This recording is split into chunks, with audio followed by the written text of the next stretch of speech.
लघुत्तरीय प्रश्नों की सीरीज में आज की वीडियो में मैं चैप्टर नंबर 2 उपभोक्ता के व्यवहार के सिद्धांत, इस चैप्टर के सबसे ज़्यादा इम्पोर्टेंट क्वेश्चंस जो आपके एग्ज़ाम में पूछे जाते हैं उन क्वेश्चंस के बारे में बताऊंगा।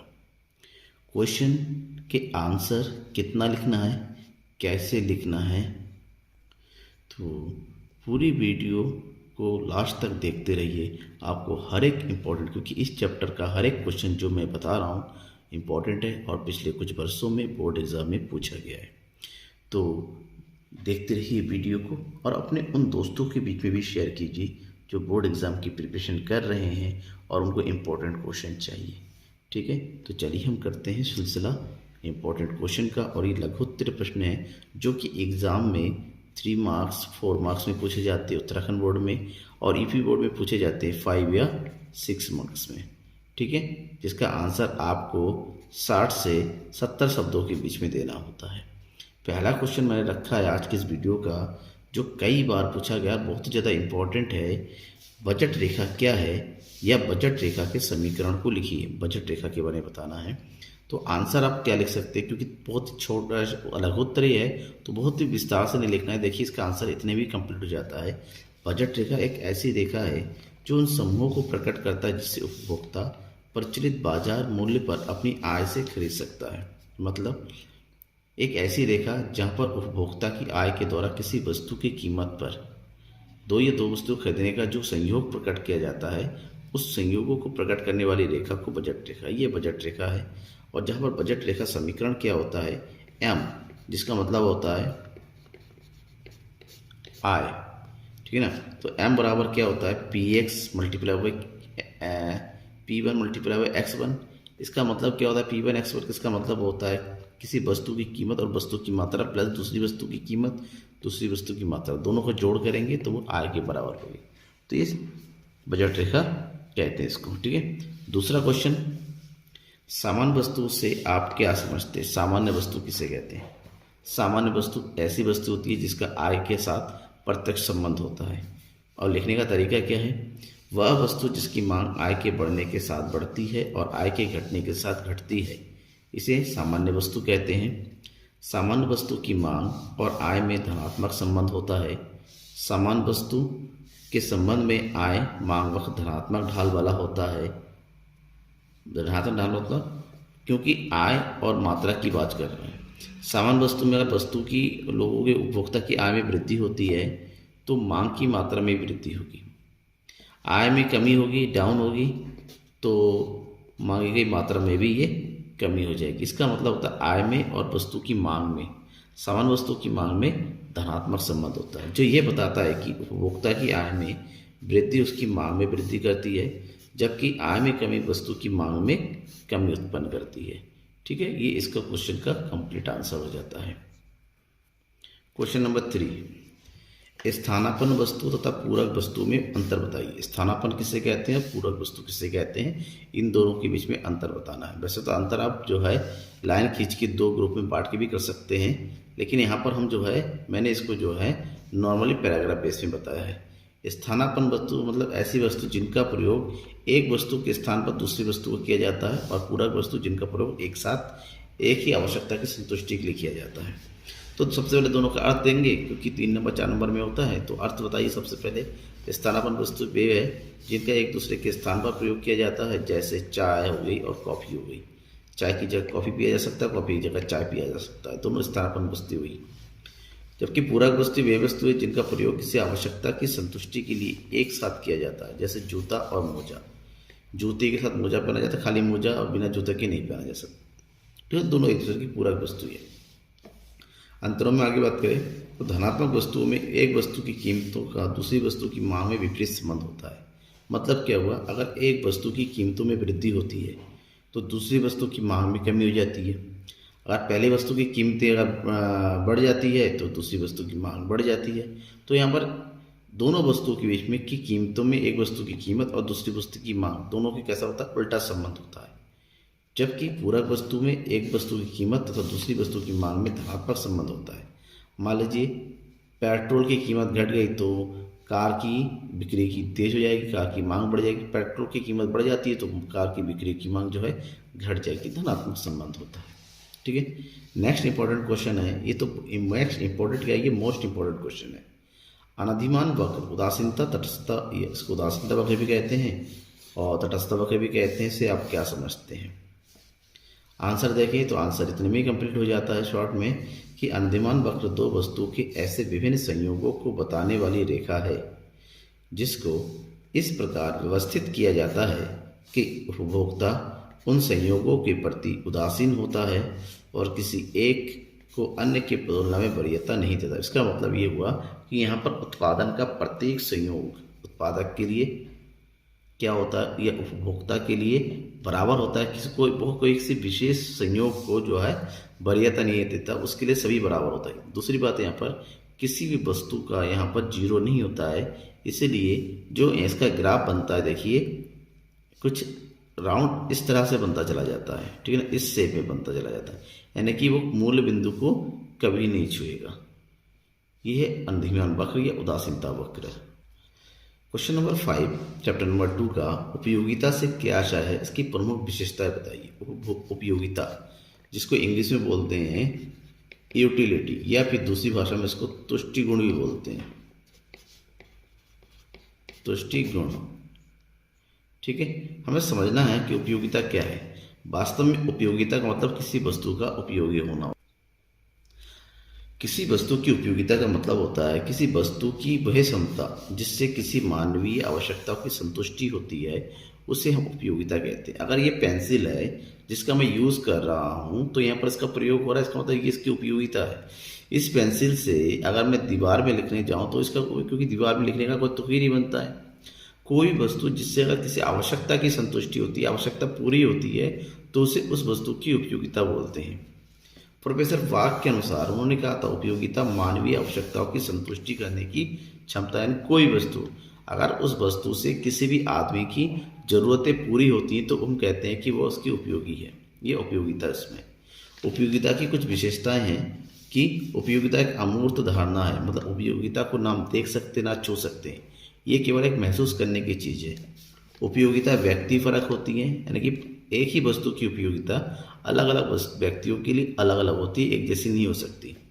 उपयोगिता सापेक्षित होती है, मतलब उपयोगिता मौसम, स्थान, समय के आधार पर परिवर्तित होती रहती है, एक जैसी नहीं बनी रहती। नेक्स्ट क्वेश्चन, क्वेश्चन नंबर 6, सीमांत उपयोगिता ह्रास नियम को बताइए। सीमांत उपयोगिता ह्रास नियम, ये क्वेश्चन मोस्ट इंपॉर्टेंट क्वेश्चन है, क्योंकि हर साल एग्जाम में पूछा गया है। लॉन्ग में भी आ सकता है और शॉर्ट में भी आ सकता है। तो शॉर्ट में अगर आ जाए तो क्या लिखेंगे, क्योंकि लॉन्ग के लिए तो मैंने ऑलरेडी वीडियो बना रखा है, आप इसको इंपॉर्टेंट क्वेश्चन की सीरीज में देखिए, डिस्क्रिप्शन दिया वहाँ देख सकते हैं, जो वेरी इंपॉर्टेंट क्वेश्चन है। जब शॉर्ट में आता है तो हमें क्या लिखना है, देखिए सीमांत उपयोगिता ह्रास नियम के अर्थ को बताइए। इस नियम के अनुसार किसी वस्तु की मानक इकाइयों का लगातार उपभोग करने पर उससे प्राप्त होने वाली सीमांत उपयोगिता घटती चली जाती है। नियम क्या बताता है, कोई भी वस्तु हो, अगर उसकी एक जैसी सेम टाइप वस्तु की इकाइयों का अगर हम यूज़ करते हैं, मतलब जो गोलगप्पा हम खा रहे हैं उस गोलगप्पा सेम टू सेम अगर खाते चले जाते हैं लगातार बदलते नहीं हैं, तो उससे मिलने वाली जो सीमांत उपयोगिता या सीमांत संतुष्टि जो है वो धीरे धीरे घटती चली जाती है। इस नियम को क्रमागत तुष्टिकोण का ह्रास नियम भी कहते हैं, और या फिर आवश्यकता संतुष्टि का नियम कहते हैं। जबकि क्योंकि प्रोफेसर एच.एस. गोसेन ने इस नियम का प्रतिपादन किया था, ऐसा इस नियम को गोसेन का प्रथम नियम भी कहा जाता है। इस नियम की कुछ प्रमुख मान्यता ये है कि इस नियम के अंतर्गत वस्तु की मानव इकाइयों का प्रयोग उपभोग होना चाहिए, कि जो वस्तु की इकाइयों का प्रयोग करे सेम होना चाहिए, समूह इकाई होने से किसी प्रकार का परिवर्तन नहीं होना चाहिए। उपभोग का समय लगातार होना चाहिए, इसका मतलब जो वस्तु उपभोग कर रहे हैं वो लगातार होना चाहिए, इसमें समय के बीच में अंतराल बढ़ना या घटना नहीं चाहिए। वस्तु का मूल्य स्थिर होना चाहिए, वस्तु के मूल्य में कोई परिवर्तन ना हो, और साथ ही साथ उपभोक्ता की रुचि, फैशन, आदत तथा आय में परिवर्तन नहीं होना चाहिए। इसी क्रम में नेक्स्ट क्वेश्चन है क्वेश्चन नंबर 7, मांग वक्र से आप क्या समझते हैं। मांग वक्र का ढाल नीचे की तरफ क्यों होता है, या फिर इस क्वेश्चन को इस तरह पूछा जाता है, मांग वक्र का ढाल ऋणात्मक क्यों होता है, या मांग वक्र ऊपर से नीचे की तरफ गिरता हुआ क्यों होता है। कई तरीके से लैंग्वेज पूछा जाता है, तो इसका आंसर हम क्या दे सकते हैं। सबसे पहले मांग वक्र क्या होता है, किसी वस्तु की विभिन्न कीमतों पर उपभोक्ताओं के द्वारा मांगी गई मात्रा को दर्शाने वाला वक्र मांग वक्र कहलाता है। मतलब एक ऐसी वक्र, एक ऐसी रेखा जहां पर किसी वस्तु की विभिन्न कीमतों पर उसकी विभिन्न मांगी गई विभिन्न मात्रा को दर्शाया जाता है। ठीक है। अब दूसरा ये है कि मांग वक्र का ढाल हमेशा बाएं से दाईं और नीचे की ओर गिरता हुआ क्यों होता है। इसे इसलिए होता है क्योंकि वस्तु की कीमत में और वस्तु की मांग में एक ऋणात्मक संबंध होता है, और ऋणात्मक संबंध होने के कारण ये ऊपर से नीचे गिरता होता है। और बात यह थी कि ऋणात्मक संबंध क्यों होता है।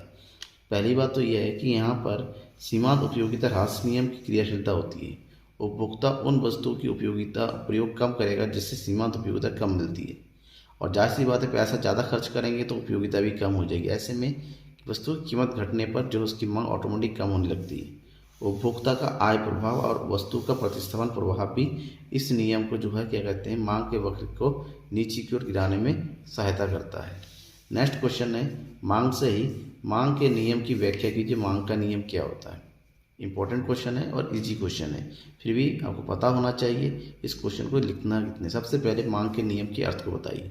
मांग का नियम बताता है कि अगर अन्य बातें समान रहे, अन्य बातें मतलब उपभोक्ता की आय, प्रतिस्थापन, वस्तुएं, ठीक है, उपयोगिता वगैरह, जो भी दूसरी वस्तु है कीमत को छोड़ के, यदि किसी वस्तु की कीमत में कमी होती है तो उस वस्तु की मांग बढ़ जाती है, जबकि इसके ठीक विपरीत अगर वस्तु की कीमतें बढ़ जाती है तो मांग भी घट जाती है।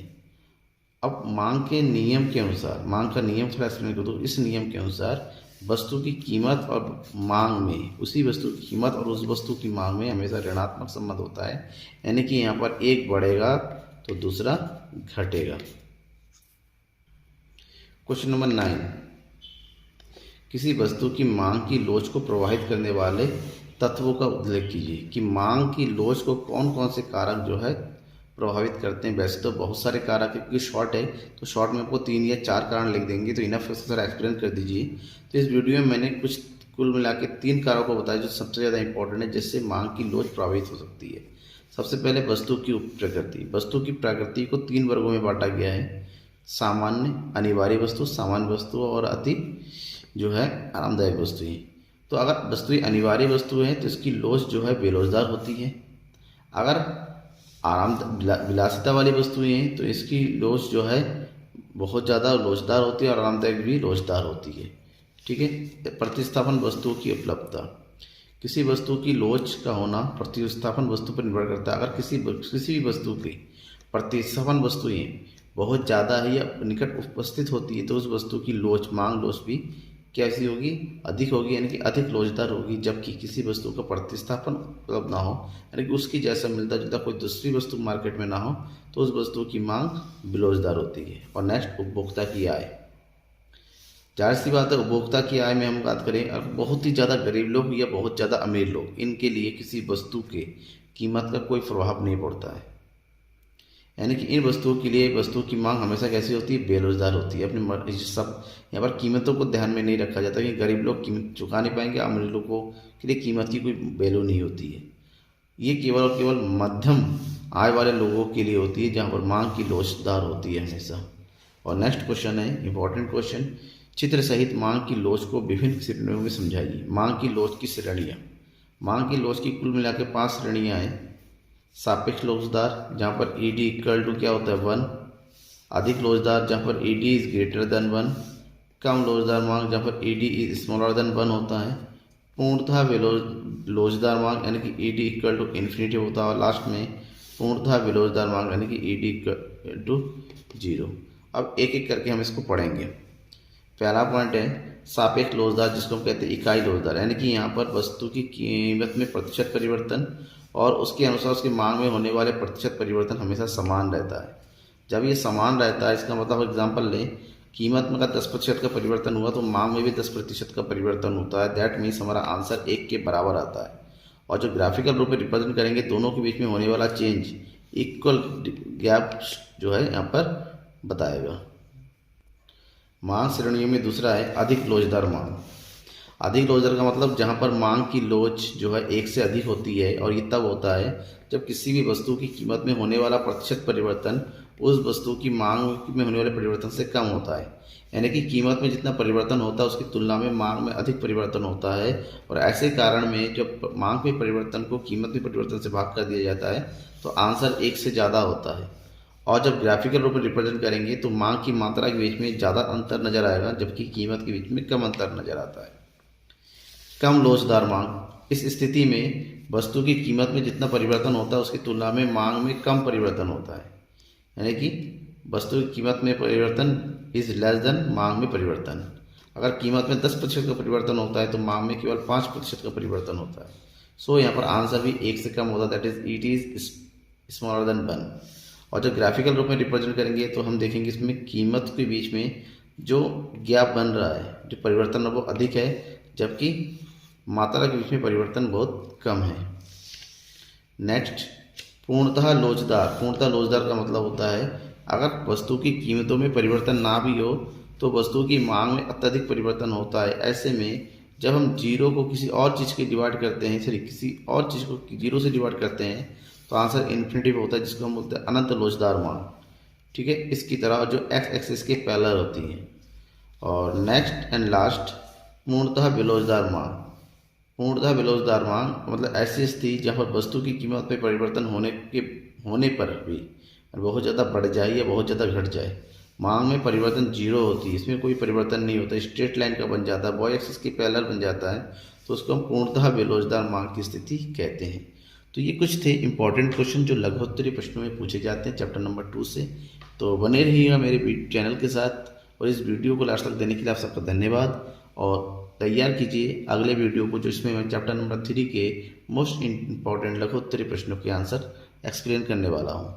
Thank you everyone.